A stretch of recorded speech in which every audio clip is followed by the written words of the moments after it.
مسؤوليinta iyo ardayda jaamacadda Golis faraceeda magaalada Laascaanood ayaa soo dhaweyn ballaaran u sameeyay gudoomiyaha guud ee jaamacadda Golis Professor Saciid Axmed Xasan wuxuuna kormeeray kambaska jaamacadda Golis isagoona ka qayb galay munaasabad lagu furayay semesterkii 6aad ee jaamacadda Golis faraceeda magaalada Laascaanood waxaana munaasabadani ka soo qayb galay wasiir ku-xigeenka wasaaradda cadaaladda xildhibaan ka tirsan golaha guurtida Soomaaliland maamulka heer gobol iyo kan degmada waxaana ugu horeyntii halkaas ka hadlay gudoomiyaha jaamacadda Golis faraceeda magaalada Laascaanood عالن جامع عالن سجون كور بحيه هرك كلا دونا أي سومر تي جامعة الجوليس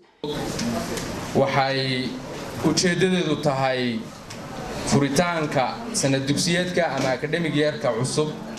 اللي بدأ كونيو تطبيق طبعاً كا اللي بدأ كونيو سديرية طبعاً كا قرشياش أي جامعة دولة هاي وحكم إذا أو وجوه الرأي استيب كقوات كا قبل كان أي نتشوجنو إن أي كان نقطة جامعة الكوات the leading one inay ka noqoto qorshayaasha hore loogu guuleystay waxa kamid ah jaamacadda Golis guud ahaaneed inay kamid noqoto jaamacadaha Afrika kuwa ugu caansan jaamacadaha adduunkana kuwa ugu sumcadda badan ay ku jirto ee geeska Afrika mas'uuliyiinta iyo martisharafti ka soo qayb gashay ayaa ku dheeraaday muhiimadda ay leedahay waxbarashadu dad meelis Laascaanood ma u malaynaysan inay tahay meelaha sida Mareykanka iyo Germany iyo Ingiriiska loogu dhoof shaqooyinka yaala jaamacadda Golis waxaan ugu mahadnaqaynaa waxyaabo ay iyagu hadda gaar la yihiin oo jaamacadaha kale hal ahaadeen laakiin iyagu ay yiraahdeen waa muhiimadda koowaad oo priority-ga oo engineering-ga runtii aad iyo aad bay soo jeedatay horta anigu ma maqal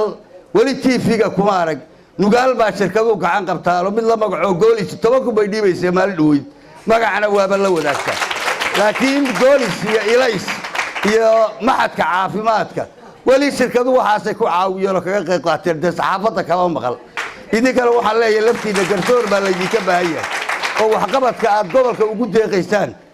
garsoor ugu sameeya waa inuu qofku mar walba leeyahay long term objective oo ah hadaf dheer oo ballaaran muxuu hadafkaas dheer u yahay in aad dalka wax tarto in aad dadka wax tarto kow inaad naftaada wax tarto oo ka soo bilowdo kadib waalidkaaga iyo cidda kugu hareeraysan kadib guud ahaan deegaankii dalka aad ka soo jeedo oo dhan in yar oo kamida guulaha aan ku haysano Laascaanood waxa xafladda fadhiyo laba arday oo labada ardayba ay kala yihiin laba arday oo dhakhaatiir ah labada arday oo dhakhaatiirta ah maaha kuwa iska soo qalinjibiyay oo leenahay degree way soo qaateen oo way soo baxeen waxay ku fadhiyaan guulal waaweyn oo ay tiigsato jaamacadda Golis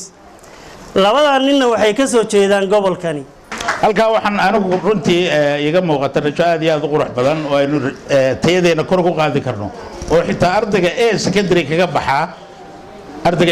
kaga baxaa aanu meel kale u aadi karin bal iska daa inuu aadee in meelo kale leenooga yimaado oo Boosaaso iyo Garowe iyo Burcable leenooga yimaado laakiin waxaan filayaa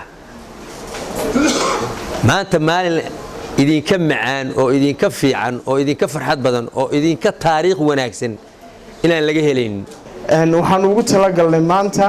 oo sharaf cisi karaamo iyo qadarinba noo ah inaan gudoomiyahayaga ku soo dhaweyno gobolkeega gudoonsiinana shahaado sharaf inaga gobolkeena waa dadaalayna muxuu yidhi ragga walba sidaa u tagay ragga dabayaal waanu dadaalaynaa xaggii waxbarashada waa layna kaga horeeyaa xoogaa laakiin dee waynu dadaalaynaa gudoomiyaha guud ee jaamacadda Golis Professor Saciid Axmed Xasan ayaa sheegay in jaamacadda Golis ay diyaar u tahay inay keento heerka ugu sareeya keligii baan sidaa u daafici jiray dhakhtarradu waa sidaas oo kale keligii baan daafici jiray maanta keligii ma aha Golis ciiday ka badantay